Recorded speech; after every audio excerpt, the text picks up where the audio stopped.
Today we'll talk about adnexal masses as Dr. Fatma said. The topic actually it's huge, like this mass. So we'll try to squeeze it through a 5mm port because it has to be laparoscopy and laparotomy. So we'll see if we succeed. Adnexal masses, as you know, it's not necessarily to be ovarian. It could be other abnormalities coming from other organs. Ovarian neoplasm is the most common pathology affected women of all age group. 5 to 10% of American women will be affected by adnexal mass in her life long. And she will undergo a procedure for that suspicious adnexal mass. Around 20% of them will suffer from a malignancy, ovarian malignancies, and 300 women will be evaluated for adnexal mass per year. As you know, less than 6% of them asymptomatic, and less than 12% they will present with unspecified symptoms. This is just for the residents and for the medical students, just a quick review that it's not necessarily coming from the ovary. There are other structures in the pelvis that could be the cause of that adnexal mass. In this graph, actually, you can see that the chance of malignancy increase with age. The incidence of malignancy will increase with age around 40, above 40, but the peak usually between 50 or 48 up to 75. That's the peak of the incidence for ovarian malignancy. Most of the studies that I'm going to present, most of them agree that 80% and above of that, maybe more than 80% of the adnexal masses will be of a benign nature. And we will see the studies that I'm going to present. Less than 55 years of age reported lots of hormonal-related adnexal masses, whether functional or endometriosis. 8% could be leiomyomas, and only 0.4 malignancy. Some studies have a bit bigger, larger number than that. We'll see it when it comes. Just I want to show you the effect of age. Remember that graph of the incidence that less than 40 years of age, they have a 15 per 100,000 incidence of ovarian malignancy. Just above age of 40, that will jump to around 60%, 57 per 100,000, sorry, not percent. At a preteen and a toddler and a preteen and teen age group, you can see that majority are functional cysts, as we've said earlier, 28% benign, and most of the time it is a dermoid cyst, 8% of a malignant nature. Definitely it is not an epithelial tumor, as you know, it will be mainly of a germ cell type. At reproductive age, above the teenage, above the teenage years, definitely the majority will be also benign. Around 14% malignant. Differential diagnosis definitely will include other type of adnexal structure, pelvic structure to cause that adnexal mass. And this is just an example of paratubal cyst. You can see it's a huge cyst, and definitely it is not an ovarian. That girl has, I think, PCO, but definitely this is a paratubal cyst. What are the crucial factors if you want to decide what to do about that adnexal mass? Definitely the history. Risk factor, familial risk factor of ovarian malignancies, we have to take that in account. For example, if the woman had Jewish, Ashkenazi Jewish ancestries, we don't have that here, but definitely we are not immune from BRCA gene mutations. Lynch syndrome is around. I've seen it a lot, actually, over the last 10 years. Women with one relative, first-degree relative, with ovarian cancer has a risk of 5%. If it is two first-degree relative, that will jump to 30%. If it is multiple, it will become almost 50%. 50% chance of malignancy, especially if they are younger than 55. What we take as well in consideration regarding that mass management, the symptoms. Unfortunately, majority are asymptomatic, and if there is symptoms, usually it is non-specific. Physical examination.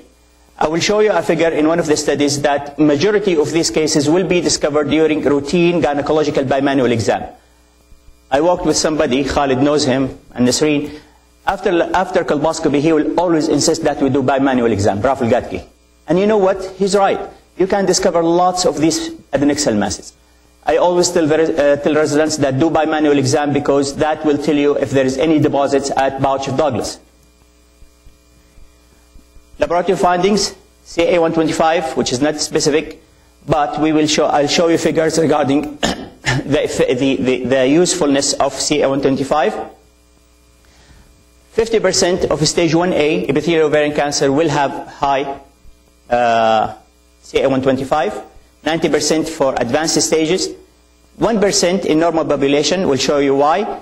But remember, CA125 could be normal in a poorly differentiated epithelial ovarian tumor. CA125 is a glycoprotein that comes from the mesothelial cells lining the peritoneum and the pleura. So any pathology that affects the peritoneum, affects the pleura, definitely will increase the CA125 in the circulation. It has high false positive rate. I will show you. Just to mention for you, you can see that there are lots of benign gynecological causes. PID, pelvic inflammatory disease, pregnancy, leiomyomas, benign ovarian cyst. Because whenever there is a stretch of that mesothelial cells lining the ovary, definitely there will be increase in the CA125. Any disease that affects the peritoneum, colitis, appendicitis, pancreatitis, who would have thought? Pneumonia, pleural effusion can cause CA125 rise. Ultrasound for oncology people, personally, I think Khalid will agree, we don't like ultrasound in oncology, but it's actually still a very good, useful tool in adnexal mass characteristics, and we will talk about the scoring of the ultrasound to detect malignancies. Ultrasound is still very useful in the general practice for the adnexal mass, to detect the size, the septations, the loculli, thickness of the wall, thickness of the septations, echo densities, pulsatility, and resistivity indices that we are talking as well about it soon. Most of the literature actually talk about what we call the suspicious and non-suspicious adnexal masses based on the ultrasound findings. And as you can see, the size above 8, above 10, less than 5. You can see about the thickness of the septums, cyst wall thickness, solid part, free fluids, and the Doppler pulsatility and resistivity indices. CT scan, MRI, not that useful actually for adnexal mass per se, but definitely it's good to detect distant metastases or carcinomatosis deposits. PET scan, I didn't put it here because PET scan actually, as you know, depends, the positron emission tomography depends on what we call the glucose metabolism. It's very good for cancer because it will detect the high metabolism focuses in the lymph nodes, wherever it is, but keep in mind that it's not available. We will have one, inshallah, soon in our cancer center. Consideration for surgical procedure regarding adnexal masses. As I've said, the risk of malignancy, older age, radiological finding, highly suspicious or low suspicion, tumor markers, and the symptoms of the patient, size of the mass, with the possibility of the intracorporeal drainage or extracorporeal drainage, prior surgery, bowel surgery, for example, prior history of endometriosis, PID or adhesions, comorbidities, and patient expectations. If the patient expects that you are going to take 20 centimeter mass through a 1 centimeter, 2 centimeters incision, this is really very false expectations. Or patient expect that this will be benign and she will be cured and she will not be upstaged if you rupture that cyst. Okay. I just told you about the bimanual examination, and I want you just to look at the figure here. See the 90% specificity? So that guy who trained me, trained Khalid, trained Nasreen, is right. You can detect adnexal masses by bimanual exam. Don't miss the chance to do it. Don't send the patient for ultrasound. Despite, I want to warn you that the high-risk patients for malignancies, bimanual examination is not recommended as a screening tool. for high risk of malignancy by manual exam is not recommended because cancer could be very small, up to 2 centimeters. Then you can see CA125 sensitivity or specificity around the 80%. I'll show you some figures now. Good. You know what is ROC? By show of hand. Those who know what is receiver-operator curve, raise their hands, please. Okay. Receiver-operator curve is something had been adopted during the Second World War II. When the Germans used to bomb London with the fighters, the British were hopeless. There was no way to detect that there is a German fighters coming. So what they did, they discovered, or somebody invented the radar, sending sonic waves, waiting for that return of that waves. What happens with the radars that whatever flying in the air, a bird, a balloon, will detect something is flying. So there was high false rate, or high, what we call, so what they did, they managed to do sensitivity or specificity, and they did something called receiver-operator curve. Receiver-operator, the operator who is sitting on the receiver of the sonic wave. And then medicine adopted that curve. And what we have here, we have something called summary receiver-operator curve. This study published 2011 by Jason Dodge. Jason Dodge was my colleague in residency when I was in Toronto. Just to make it very quick, this is a sensitivity, specificity, and there is a line of unity here. The further the line, the dot at the upper left quadrant of the graph, the better the test. If the dot is moved closer and closer to the line of unity here, the test is very lousy. So if it is positive, it's very good. If it is negative as well here, it will be very good.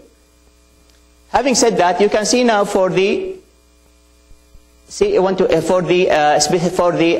scan, MRI, 2D ultrasound, 3D ultrasound. You can see that 3D ultrasound actually has maybe some of the best results, but MRI as well as CT scan have.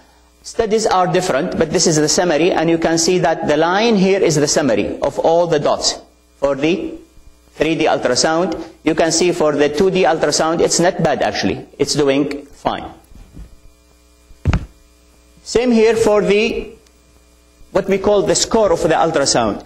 I don't know about your institutes, but in our institutes, we don't use the ultrasound score. There are scores that you can use to detect cancer, or what they call, that they use it to look for a high score above 200. For example, this guy, I think he's Italian, Sassoni, that if the score is above 200, it will be highly suspicious. And you can see the score actually, it's fine. But it's not, I don't know if somebody uses it at your institute. Now we are talking about what we call, remember, the pulsatility indices and the resistivity indices. You can see actually it's not good, but if you combine the ultrasound with the Doppler, you can see that the summary is much, much better. Finally, this is the CA125 and frozen section. Frozen section is the gold standard to diagnose adnexal mass. It's a gold standard. So definitely it will score almost 100%.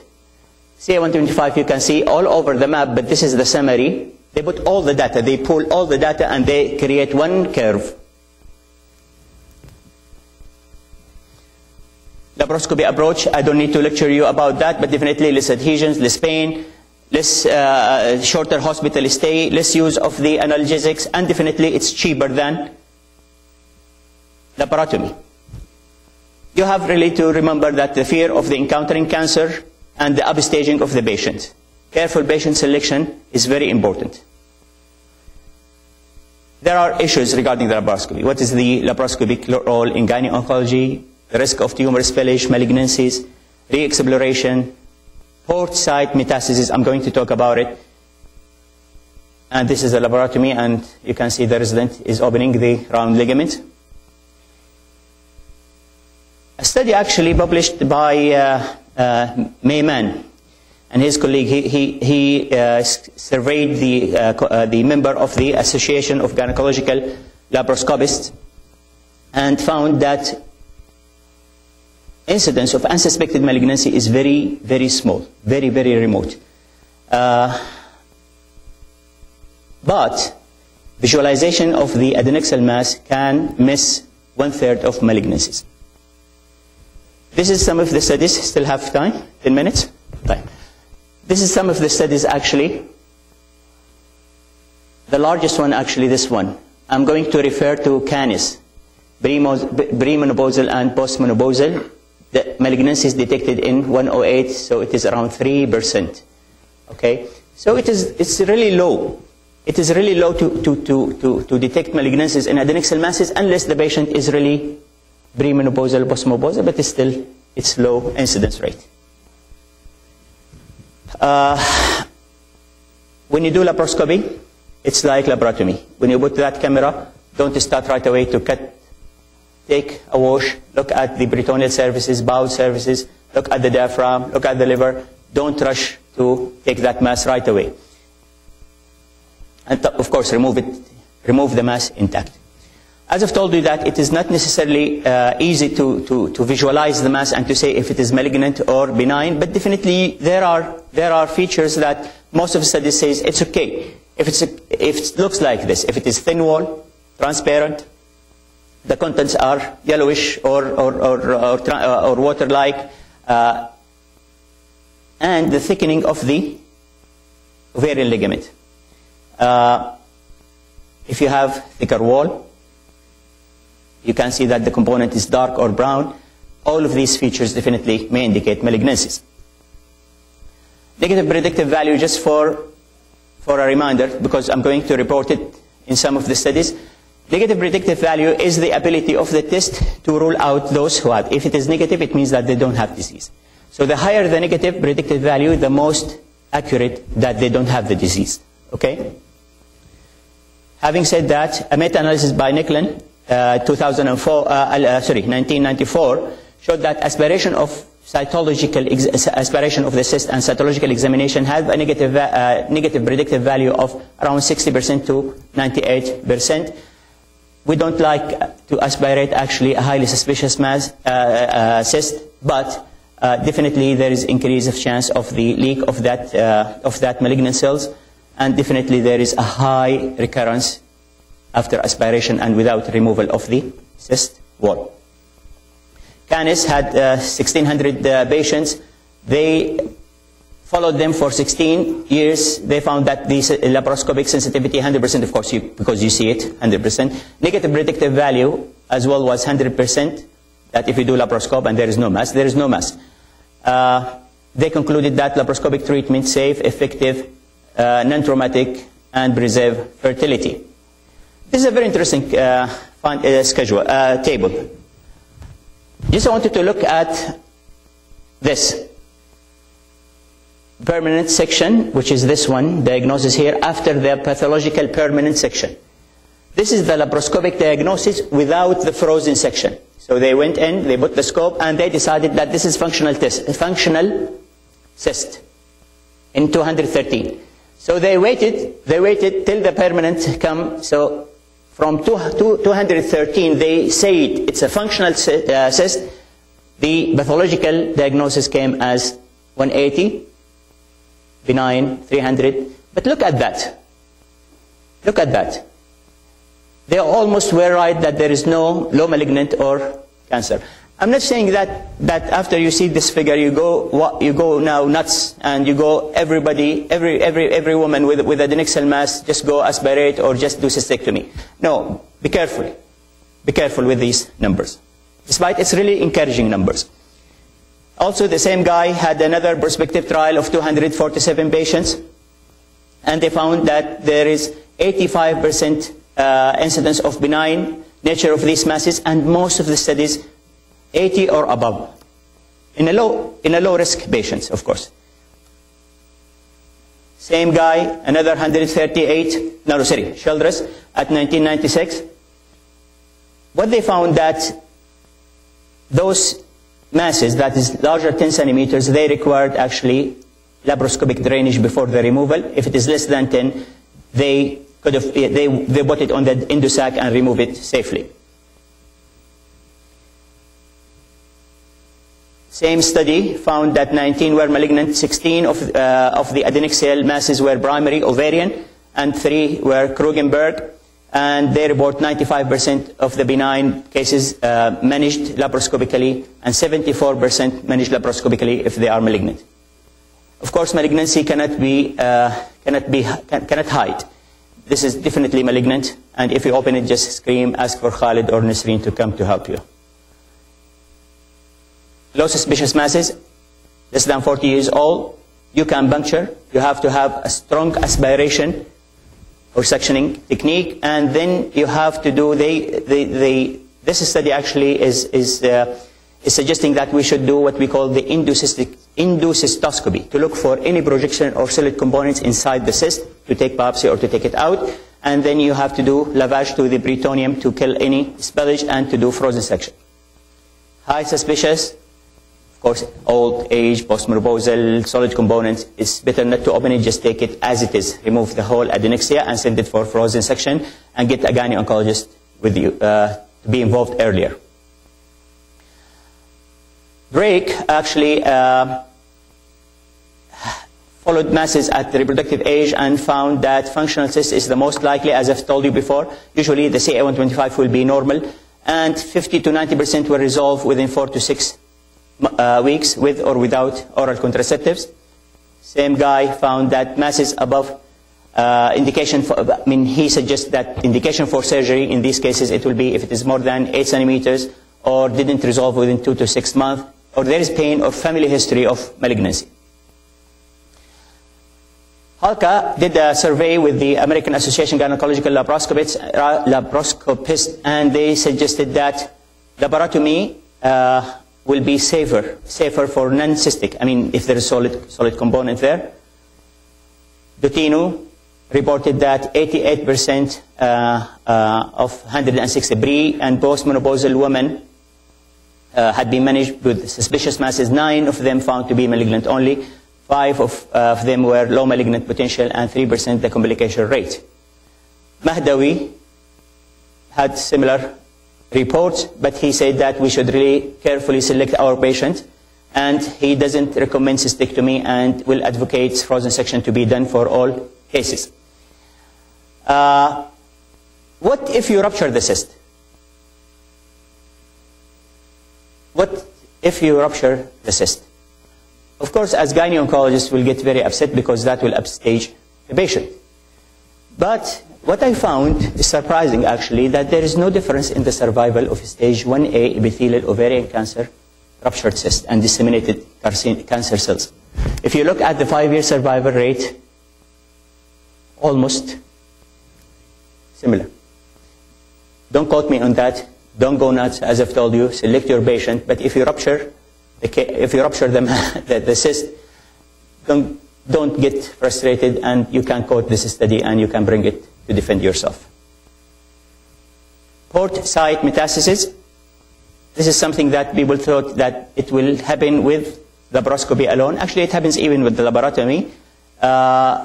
Childress reported that it is comparable between the laparoscopy and laparotomy, but this guy said that it's 16%. Having said that, this is one of my patients who developed wound metastasis. It's a laparotomy, as you can see, and this is wound metastasis. It wasn't laparoscopy. 1 minute more. 1 minute? Yes. Okay. How to reduce the chance for the wound site metastasis? You want to take this laparoscopically? I don't think so.